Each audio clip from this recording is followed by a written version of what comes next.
Oke, saat kita masih muda, kita masih bisa melakukan apa saja. Tapi semakin lama usia, semakin tua, kita mulai berproses, berpikir gimana nantinya kita di saat masa usia tua nanti.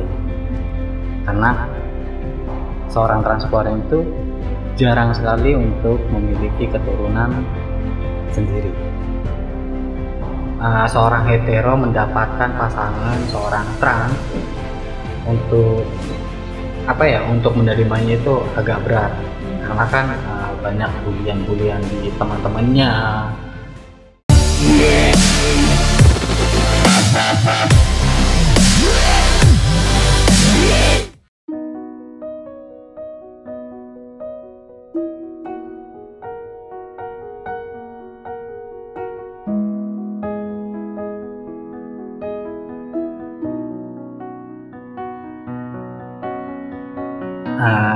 Gimana ya? Sebenarnya sih kebutuhan orang hidup. Oke, saat kita masih muda, kita masih bisa melakukan apa saja. Tapi semakin lama usia, semakin tua, kita mulai berproses, berpikir gimana nantinya kita di saat masa usia tua nanti. Kalau kita tidak memiliki keturunan, ya sudah pasti sih, maksudnya kita pasti sama orang tua ataupun sama saudara. Iya, kalau saudara kita masih mau menampung ibaratnya. Tapi dengan itu ya saya berpikir ya walaupun saya mengadopsi, tapi setidaknya saya punya tabungan untuk di masa tua nanti. Karena seorang transpuan itu jarang sekali untuk memiliki keturunan sendiri.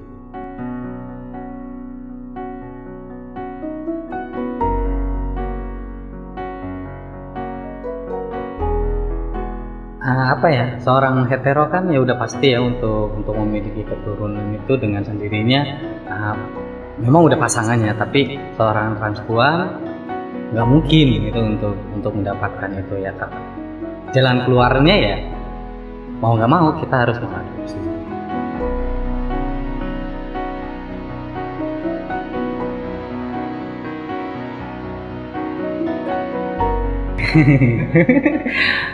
Berawal dari rekan juga, karena memang dia tidak menerima dengan keadaan bahwa dia itu sedang memiliki seorang anak. Pada saat di usia 3 bulan, ayah dari anak tersebut dia sudah meninggal karena kecelakaan. Jadi si ibu orang tua dari si anak itu dia mengalami stres berat. Jadi sehingga pada usia 6 bulan di kandungan, banyak tingkah laku yang membuat dia itu si bayi itu agar meninggal. Nah, pada saat itu saya dikonfirmasi oleh teman rekan kerja juga bahwa ada orang yang mau menggugurkan. Dan pada saat itu saya langsung respon. Kata saya, banyak di luar sana orang yang membutuhkan, yang menginginkan seorang anak, tapi dia tidak bisa, termasuk saya sendiri. Saya pengen punya anak, tapi ya karena saya seorang transpuan, nggak mungkin melahirkan dan nggak mungkin itu untuk memiliki anak. Dan pertemuan kedua, pada saat itu dia meminta tolong gimana solusinya. Yang dia hadapi itu mungkin ekonomi. Apapun keperluan si anak, jangan sungkan bicara sama saya. Jangan sungkan ngomong keperluan baik untuk pengobatan pemeriksaan kandungan atau apa. Yang penting untuk pengobatan untuk pemeriksaan si bayi itu. Nah, di pertemuan ketiga saya suruh datang ke tempat saya. Ya nggak lama dari pertemuan kedua itu dia datang ke rumah untuk menindaklanjuti gimana untuk biaya kelahiran apa segala macam. Dan saya sanggupin, walaupun saya sendiri bingung gitu mau dari mana gitu. Tapi karena memang kita berdua udah yakin, udah siap untuk memiliki seorang anak, ya karena kita salah satu visi misi di dalam hidup kita. Ya apapun saya perjuangkan untuk melakukan itu. Sempat mengkonfirmasi Bang Hadi Irawan, salah satu orang yang saya tuakan di sini, saya anggap saudara, teman, guru. Jadi kata Bang Bajor, kamu coba lapor untuk RT setempat. Setidaknya RT setempat mengetahui bahwa Aini mengambil anak mengasuh. Jangan bisa berbicara adopsi. Kalau bisa berbicara adopsi, Aini akan jadi ribet karena kan prosesnya melalui legal. Legalitasnya akan menjadi sulit kalau untuk seorang Aini. Tapi kalau misalkan menjadi orang tua angkat ataupun orang tua asuh, mungkin itu lebih mudah untuk diterima. Ya ikutin apa kata saran Bang Bajor pada saat itu. Oke, saya lapor ke RT setempat, dan RT setempat pun sempat kebingungan untuk pelaporan yang saya ajukan itu. Karena memang pada saat itu RT setempat, lah kok bisa, apa permasalahannya ya? Permasalahannya ini manusia, dan bukan binatang. Mau nggak mau, kayak gitu kan, daripada anak ini dibuang, disia-siakan, bahkan ada yang sampai dibunuh, ya lebih baik saya asuh, lebih baik saya rawat, saya asuh, ya layaknya ya anak saya sendiri. Dan saya berusaha untuk menjadi orang tua yang baik. Nah ya udah, RT mengizinkan, oh sok mangga.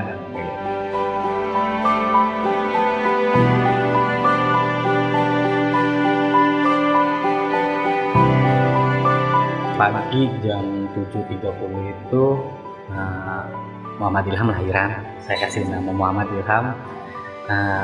Sekitar jam 1-an sih, jam 1-an saya bawa pulang ke rumah. Sempet sih, maksudnya biar gimana pun saya tidak mau memutuskan silaturahmi ke anak sama orang tua ini. Saya menawarkan, mau melihat enggak, apa mau menyusui enggak pada anak ini. Ternyata si orang tuanya tidak mau. Jadi udah, akhirnya selesai administrasi, semua beres, ya udah, pagi lahiran, siang jam 1-an saya bawa pulang masing-masing. Orang tuanya saya antar ke tempat tinggalnya, dan anak saya bawa pulang ke rumah.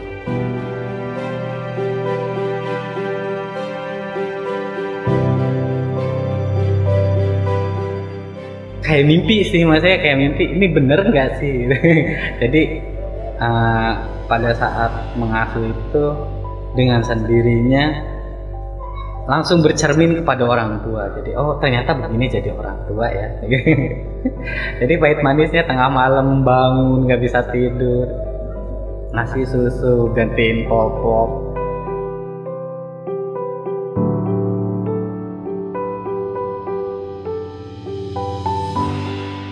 Ya dari 0 bulan sampai saat ini masih pakai formula sih. Ya alhamdulillah sehat, keadaannya ya baik, maksudnya pertumbuhannya itu baik, perkembangannya, jadi nggak ada kendala apa-apa, aktif malah sekarang.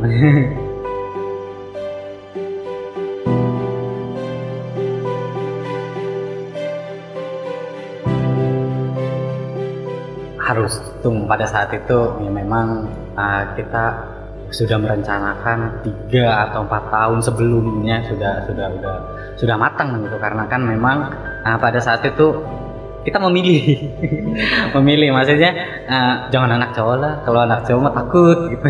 Jadi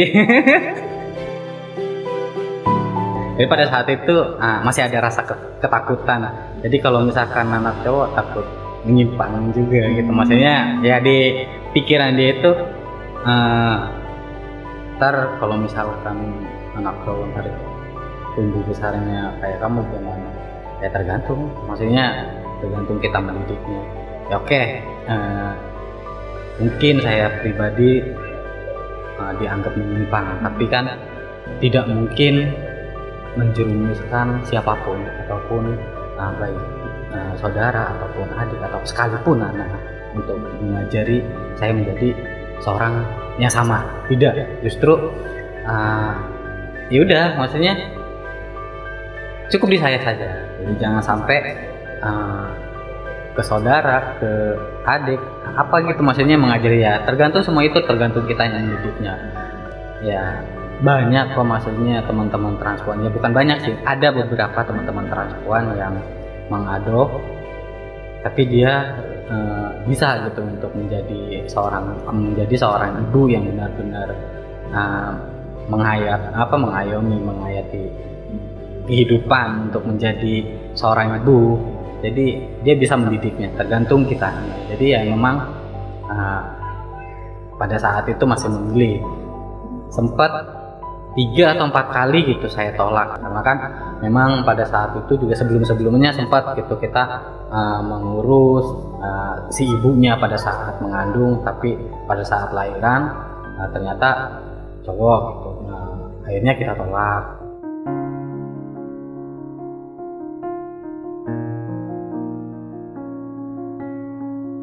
Iya, dua kali.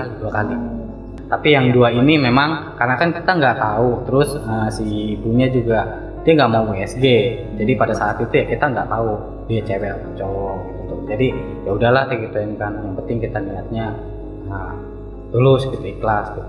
Jadi pas lahiran ternyata cowok, ya udah, karena memang belum siap pada saat itu jadi kita tolak.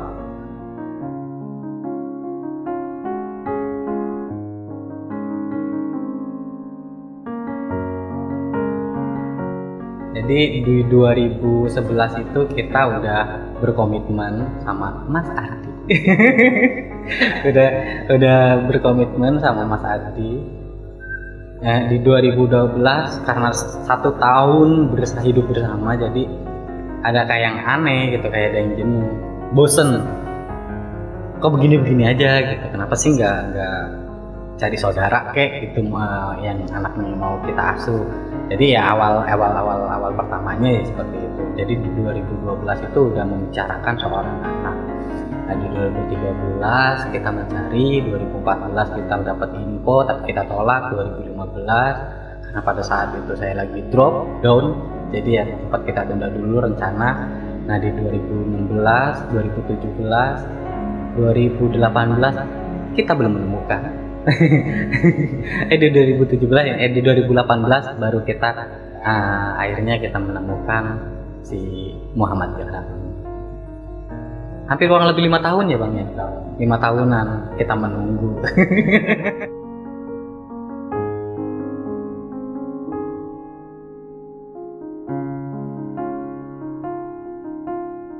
Pantang menyerah, yang pasti pantang menyerah.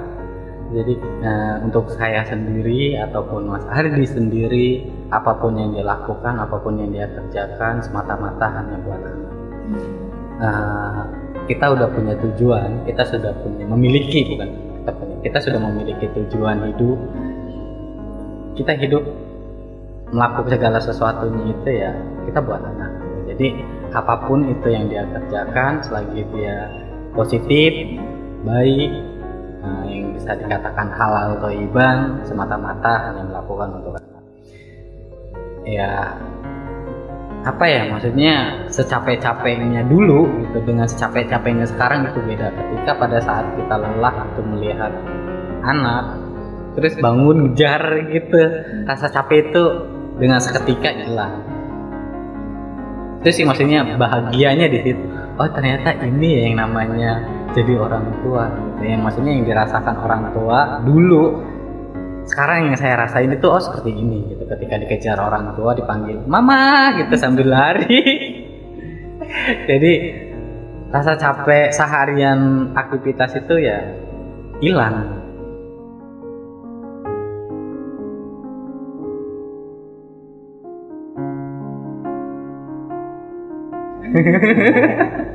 Alhamdulillah sekarang udah bisa lari, sekarang aktif berenang di kali. Karena di rumah deket kali jadi mainnya di kali. Ada rasa khawatir sih, maksudnya khawatir mainnya di kali, tapi dengan pengawasan orang tua sih yang pastinya. Jadi ya mudah-mudahan, karena saya juga dulu kecilnya main di kali, mudah-mudahan.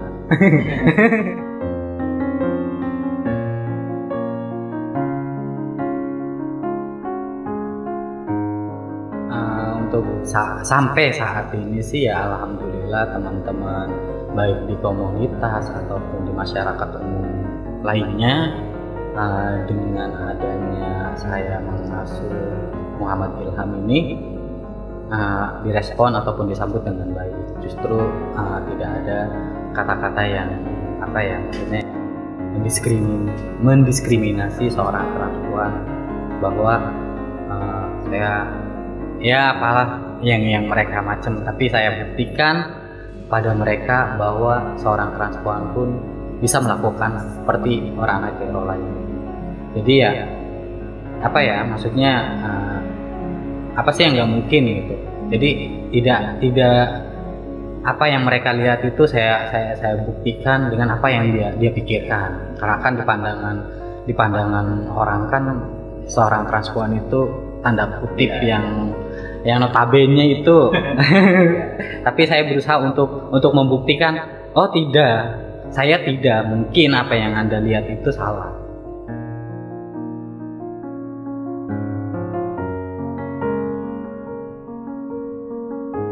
Untuk saat ini sih ya masih baik-baik aja. Maksudnya untuk tetangga sendiri pun ya karena memang tahu notabene seperti apa si Muhammad Ilham itu ya. Jadi ya udah gitu, maksudnya nggak ada namanya sindir-sindiran, nggak ada yang namanya bully-bullyan.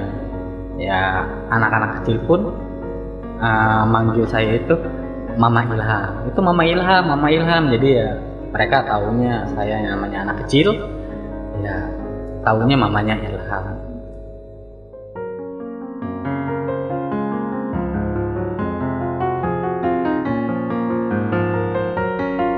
Kenyamanan, karena ya memang dulu pada saat saya menjadi seorang sosok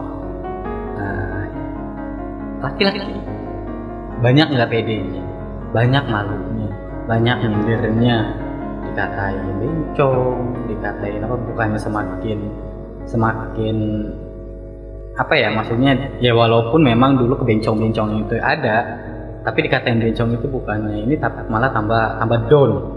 Tapi pada saat saya memilih ya memang ya berkaca gitu ya, memang saya bencong ya, kenapa saya malu gitu. Jadi di 2000 berapa ya memberanikan diri itu untuk mulai kenal make up di 2004-2005an memberanikan diri untuk maksudnya untuk transisi menjadi seorang transpuan itu di 2004 pada saat kelas 3 SMA. Ya, kelas 3 SMA saya udah memberanikan diri, karena memang dulu zaman-zamannya masih sekolah itu kalau jalan kan ya memang bisa dikatakan ngondek kali ya. Jadi kalau teman satu sekolahan itu awas tuh katanya bencong. Jadi ya udah, maksudnya kalau emang saya bencong emang kenapa gitu ya, walaupun dulu sempat down gitu, tapi saya mulai make up, oh memang ini kali ya jati dirinya, maksudnya mulai kenal makeup itu ngerasa nyaman dan berubah penampilan itu yang memang membuat saya nyaman, tapi saya merasa nyaman, enjoy, dan orang pun bukannya melecehkan atau gimana, tapi dengan penampilan seksi itu bukan berarti seronok. Seksi itu yang menurut saya itu ya, seksi itu rapi tapi elegan yang membuat orang tertarik. Jadi menarik lebih. Tapi nyaman gitu. Jadi ada perbedaan, maksudnya di saat saya pakai baju celana jeans yang panjang dan baju kemeja yang rapi berdasi, tapi saya nggak percaya diri. Saya berpenampilan seksi tapi elegan, saya ngerasa nyaman, dan disitulah saya memilih untuk menjadi seorang transpuan itu.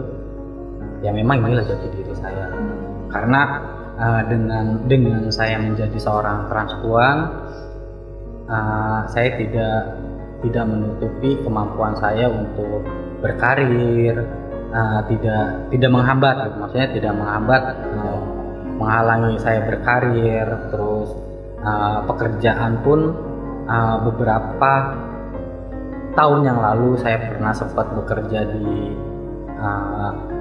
non formal ataupun kerja di formal. Cuman sempat, kalau yang di formal saya sempat ngerasa minder ya, maksudnya ngerasa mindernya karena kan banyak orang-orang hetero. Jadi pada saat itu hanya beberapa bulan setelah kerja di LSM, untuk mencari mencari pengalaman saja, mencari pengalaman kerja di formal itu seperti apa. Ternyata ya memang kalau untuk seorang transpuan itu, kalau untuk bekerja di formal itu banyak tantangannya sih.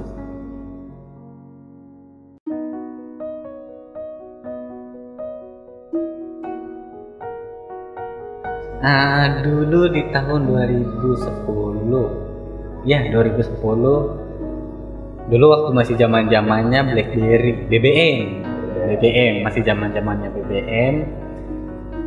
Dan saya pada saat itu bikin status di Facebook yang galau, sangat amat galau.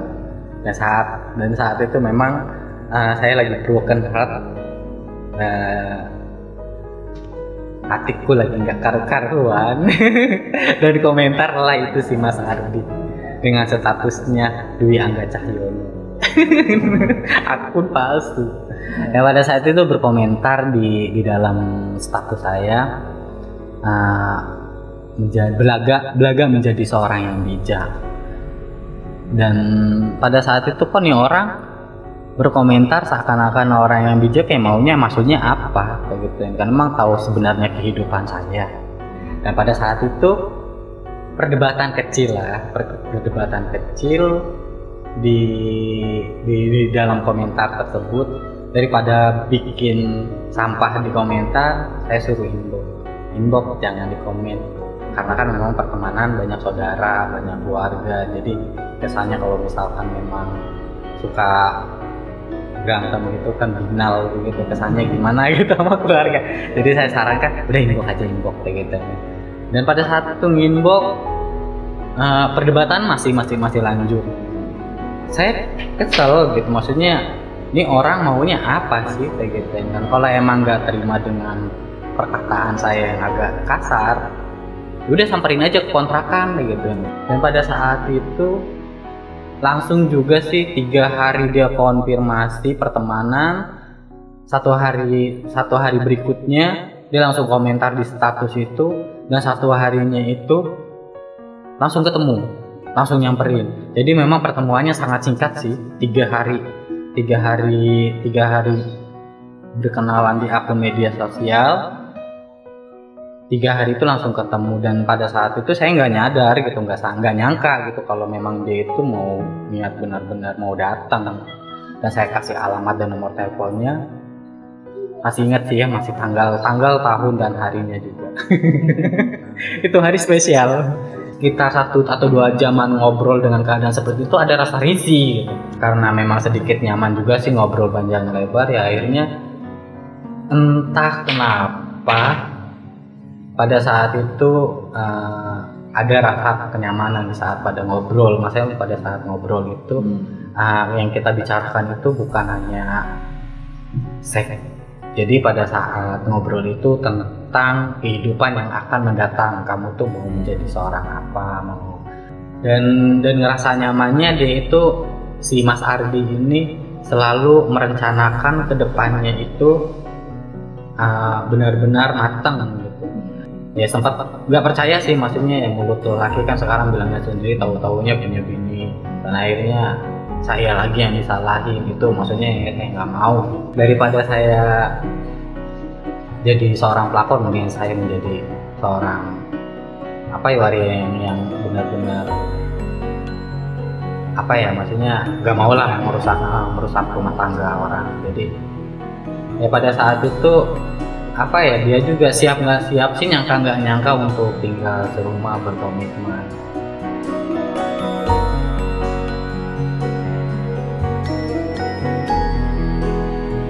di 1 tahun pertama sih banyak nyaman gak nyamannya ya, banyak nyaman gak nyamannya karena kan seorang hetero mendapatkan pasangan seorang trans untuk untuk menerimanya itu agak berat karena kan banyak bulian di teman-temannya, apalagi di keluarganya, jadi sempat tertekan sih, saya sendirinya itu tertekan lah, terus nyongik kepiye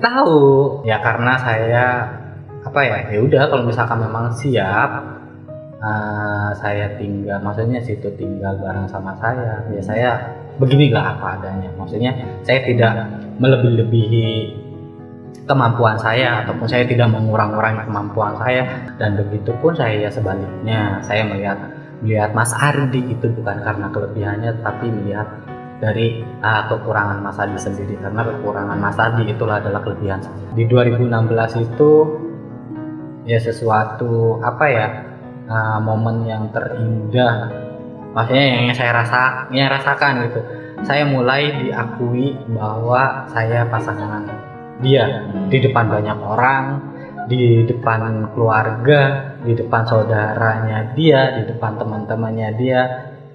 Monggo terima ya, diterima ya, kalau diterima ya syukur, enggak ya wis, biar gimana pun itu bojokku. Nah seperti itulah ungkapannya Mas Ardi kepada saya, dan itu membuat saya meyakinkan bahwa Mas Ardi itu adalah pilihan saya untuk masa depan.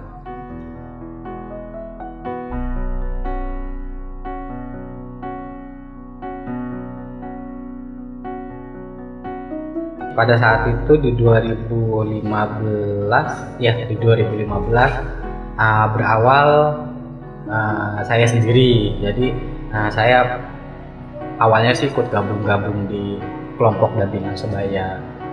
Mungkin karena saya aktifnya karena saya tidak memahami, tidak mengetahui dengan saya bergabungnya di kelompok dampingan sebaya, saya banyak bertanya dan saya berperan aktif di situ. Jadi ada salah satu senior yang melihat saya itu, kamu cocok nih kalau misalkan kamu jadi seorang leader. Berterima kasih sudah mengangkat saya dengan sampai saat ini, dengan seperti ini, menjadi seorang Ayuni Nasuha yang seperti ini. Berkat kalian saya bukan apa-apa. Saya bertemu teman-teman komunitas dan pada saat itu salah satu lembaga di penanggulangan melihat saya dan menawarkan pekerjaan untuk penyuluhan di kota HIV berawal di kota Tangerang. Jadi saya mau nggak mau saya ngikutin program dan saya ditugaskan di kabupaten, dan yang saya nggak tahu apa-apa gitu di kabupaten. Saya berusaha untuk hijrah mengikuti program, ternyata ya alhamdulillah, maksudnya dengan hijrahnya saya itu banyak hasil-hasil yang memuaskan maksudnya dari hijrah itu. Saya ya salah satunya ketemu dengan Mas Ardi. Ya sebenarnya sih Mas Ardi ketemu sih memang udah dari tahun 2011 itu udah tinggal bersama.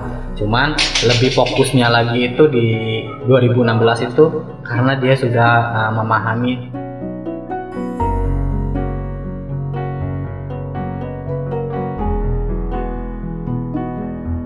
saya percaya itu rezeki anak itu ada, walaupun kita dihajar dengan ujian dulu, cobaan dulu.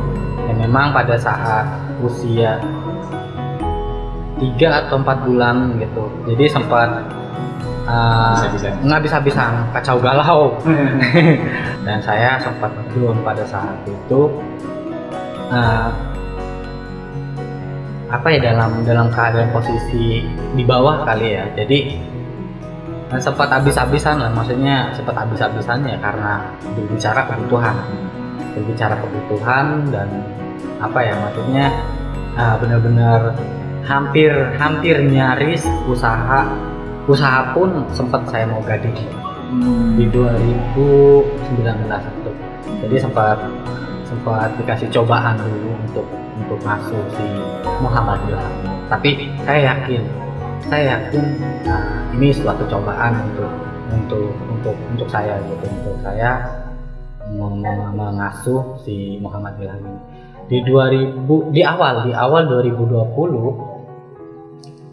tiba-tiba salah satu seorang koordinator program di Banten mengkonfirmasi, mengajak saya untuk kerjasama di salah satu lembaga, itu Yayasan Protek, dan saya berusaha, maksudnya saya percaya aja, maksudnya saya yakin bahwa saya bisa. Dulu juga berawal seperti itu, masih ada rasa takut, minder, tapi ya sambil berjalannya waktu ya pasti bisa. Dan sekarang pun Bang Ir menawarkan dulu di tahun 2020, di awal 2020 itu menawarkan bahwa di situ ada loker, ada lowongan untuk pendamping sebaya. Dan saya percaya gitu, setelah saya ditimpa cobaan yang begitu berat, akhirnya rezeki anak itu memang ada. Maksudnya di cobaan itu tidak melebihi batas kemampuan kita, dan selalu ada aja jalan keluar.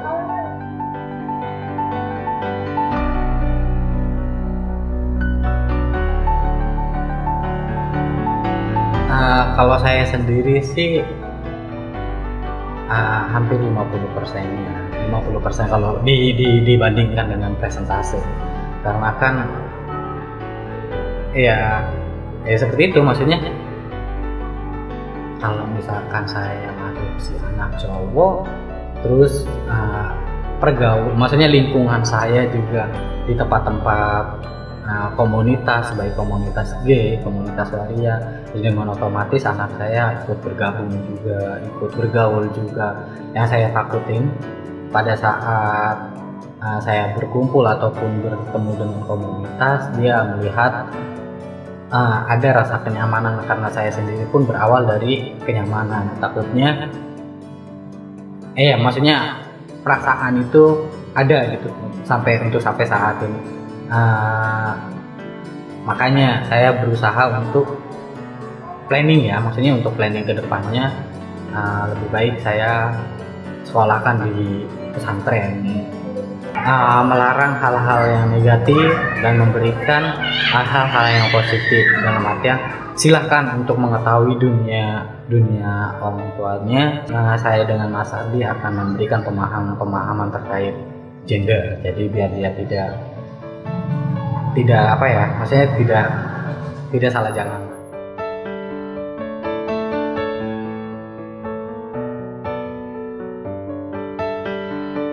Ya, untuk dari saya sendiri, jadilah seorang transpuan yang dibutuhkan banyak orang. Jadilah teman-teman komunitas yang bisa memberikan pengaruh positif kepada masyarakat, agar membuang stigma ataupun diskriminasi di mata masyarakat itu, bahwa seorang transpuan itu sampah ataupun penyakit di masyarakat. Ya, harapan saya sih sudah tidak ada lagi stigma itu, dengan adanya teman-teman komunitas di luar sana membuktikan prestasi, menunjukkan kualitas kita, itu sedikitnya mengurangi stigma dan diskriminasi di mata masyarakat.